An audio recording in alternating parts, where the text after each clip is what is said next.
আসসালামু আলাইকুম প্রিয় শিক্ষার্থী, আজকে আমি কথা বলবো সরকারি প্রাথমিক বিদ্যালয় বৃত্তি পরীক্ষা 2025 সালের ইংরেজি বিষয়ের ফুল সিলেবাস নিয়ে। তো চলো দেখি তোমাদের ইংরেজি বিষয়ের সিলেবাসে কী কী আছে বা কোন কোন আইটেমগুলো আছে।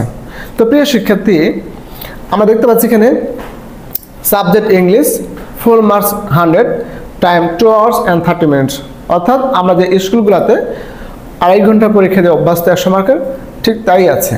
তবে এখানে আমাদের দুইটি প্যাসেজ থাকবে। একটি তোমাদের টেক্সচুয়াল অর্থাৎ ইংলিশ ফর টুডে ক্লাস 5-এর বই থেকেই থাকবে, আর হচ্ছে নন টেক্সচুয়াল অর্থাৎ আনসিন প্যাসেজ থাকবে। তো সিন প্যাসেজে কোন কোন আইটেমগুলো থাকবে, তোমাদের পাঠ্য বই থেকে যে প্যাসেজটা থাকবে সেগুলো কী কী আছে সেটা একটু দেখি আমরা। প্রিয় শিক্ষার্থী, এখানে আমরা দেখতে পাচ্ছি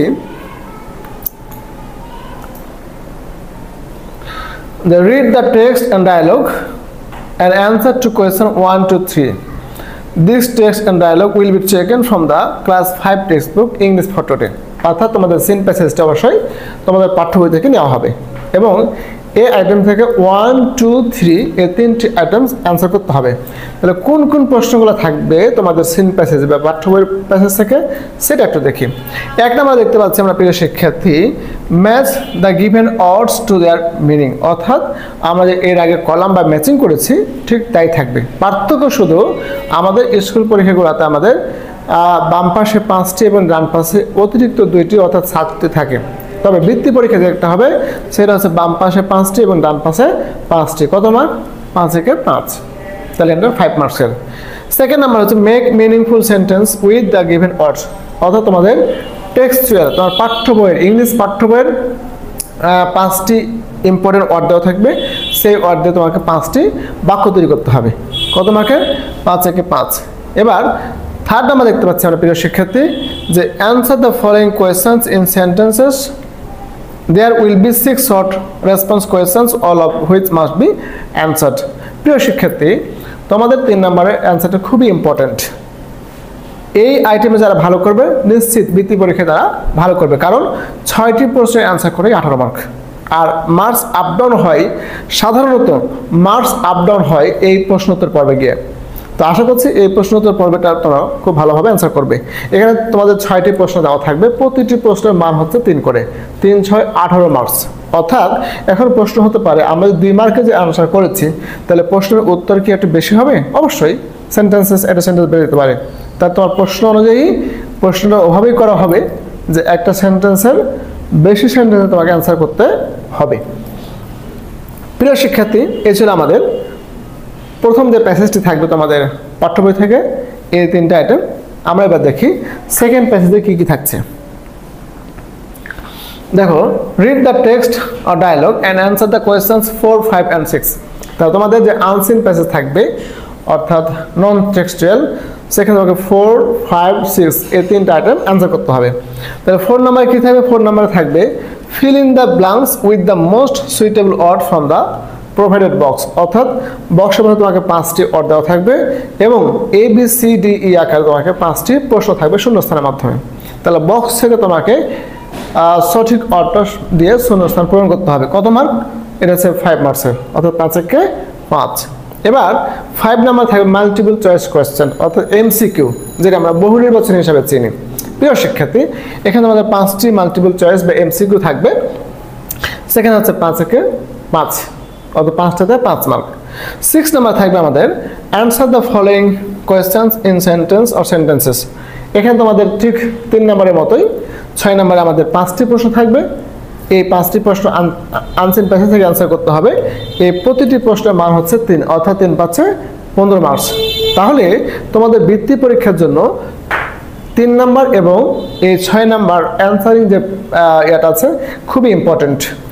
আশা করছি খুব কেয়ারফুলি অ্যান্সার করবে। এবার দেখি আমরা বাকি আইটেমগুলো কি আছে। 7 নাম্বার দেখতে পাচ্ছি আমরা make WH question from the given statements. প্রিয় শিক্ষার্থী, স্কুলগুলোতে রেগুলার যে প্র্যাকটিস করে আসছে ক্লাস 3 থেকে তাই আছে। 5টি প্রশ্ন দেওয়া থাকবে, যার নিচে আন্ডারলাইন করা থাকবে তার উপর প্রশ্ন করতে হবে। এখানে 6টি প্রশ্ন দেওয়া থাকবে। এর আগে আমরা স্কুলগুলোতে 5টি প্রশ্ন অ্যান্সার করতাম, 5 দিন 10 মার্ক, অর্থাৎ প্রতিটি প্রশ্নের মান ছিল 2। এবার এখানে আছে কত? 6টি WH কোশ্চেন থাকবে, 6টিতে 6 মার্কস। প্রিয় শিক্ষার্থী 8 নাম্বার হচ্ছে রিঅ্যারেঞ্জ। তাহলে এই rearrange the given words in the correct order to make meaningful sentence. অর্থাৎ আমরা যেগুলো প্র্যাকটিস করছি সাধারণত, যে আমাদের এখানে 6টি প্রশ্ন থাকবে, প্রতিটি প্রশ্নে কিছু ওয়ার্ড এলোমেলোভাবে দেওয়া থাকবে, যাতে করে এমনভাবে সাজাতে হবে একটা মিনিংফুল সেন্টেন্স হয়, অর্থপূর্ণ বাক্য হয়। প্রিয় শিক্ষার্থী এখানে 6টি প্রশ্ন থাকবে, 6টিতে 6 মার্ক। এবার দেখি 9 নাম্বার কি আছে। প্রিয় শিক্ষার্থী rewrite the sentences using capitalisation and punctuation marks. অর্থাৎ এখানে হচ্ছে ক্যাপিটালাইজেশন থাকবে, অর্থাৎ পাংচুয়েশনের ব্যবহার থাকবে। এখানে তোমার 10 জায়গায় কারেকশন থাকবে। পাংচুয়েশনের প্রতি কারেকশনে তোমার হচ্ছে 0.5, অর্থাৎ 10টাতে তোমার 5 মার্ক। প্রিয় শিক্ষার্থী এবার দেখো 10 নম্বরে complete A form or feel in the blanks using information related dates. তো তোমার একটা ফর্ম থাকবে, এটা হচ্ছে পূরণ করতে হবে তোমার তথ্য দিয়ে, যে তথ্যগুলো তোমার চাইবে সে তথ্য দিয়ে পূরণ করতে হবে। এখানে কত মার্কের? 5 মার্কের থাকবে। এবার দেখো 11 নম্বরে complete the sentence or text by using the correct form of verbs. অর্থাৎ 5টি রাইট ফর্ম ভার্ব থাকবে। এই রাইট ফর্ম ভার্বটি সেন্টেন্স আকারে থাকতে পারে অথবা প্যাসেজ আকারেও থাকতে পারে। তাহলে সেন্টেন্স আকারে থাকুক অথবা প্যাসেজ আকারেই থাকুক, এখানে আমাদের 5টি রাইট ফর্ম ভার্ব থাকবে 5 মার্কসের। এবার 12 নম্বর দেখো write a simple personal letter. এটা যেটা আমরা হচ্ছে ইনফর্মাল লেটার হিসাবে জানি। প্রিয় শিক্ষার্থী কিছু ক্লুজ দেওয়া থাকবে, ওই ক্লুজের অ্যাঙ্গেলে তোমাকে একটি পার্সোনাল লেটার বা ইনফর্মাল লেটার লিখতে হবে, যেটা হচ্ছে 10 mark. Last number 13 write a short composition free writing or by answering a short set of questions.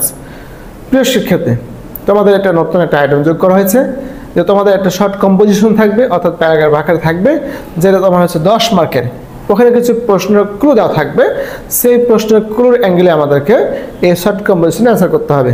প্রিয় শিক্ষার্থী অনেক শিক্ষার্থী এই ক্ষেত্রে যে কাজটা করে, কোনো গাইড বই থেকে মুখস্থ করছে, কিন্তু যে প্রশ্নগুলো চাইছে সেই প্রশ্নগুলোর অ্যান্সার মিলেনি, অর্থাৎ সবগুলো অ্যান্সার আসেনি। তাহলে আমাদের এখানে যেটা খেয়াল করতে হবে, যে আমি যে শর্ট কম্পোজিশনের অ্যান্সারটা করছি, যেই প্রশ্নগুলো চাইছে সেই প্রশ্নগুলোর অ্যাঙ্গেলে আমার উত্তরটা হচ্ছে কিনা সে বিষয়টি খেয়াল করব। প্রিয় শিক্ষার্থী তাহলে আমাদের আজকের সরকারি প্রাথমিক বিদ্যালয় বৃত্তি পরীক্ষা 2025 সালের ইংরেজি বিষয়ের সিলেবাসে এই 100 মার্কের আইটেমগুলো ছিল। প্রিয় শিক্ষার্থী আমি পরবর্তী যে বিষয়গুলো আছে ধারাবাহিকভাবে তোমাদেরকে দিয়ে দেবো। যদি এই ইনস্ট্রাকশনটি, এই ইংলিশ বিষয়ের সিলেবাসটি ফেসবুকের মাধ্যমে দেখো, তাহলে লাইক কমেন্ট শেয়ার করতে ভুলবে না এবং এই পেজটি ফলো করে রাখবেন। এবং যদি ইউটিউবের মাধ্যমে দেখো তাহলে আনাস স্যার এই ইউটিউব চ্যানেলটি সাবস্ক্রাইব করতে ভুলবে না। দেখা হবে পরবর্তী সিলেবাস নিয়ে। সে পর্যন্ত ভালো থাকো, সুস্থ থাকো। আসসালামু আলাইকুম ওয়া রাহমাতুল্লাহ।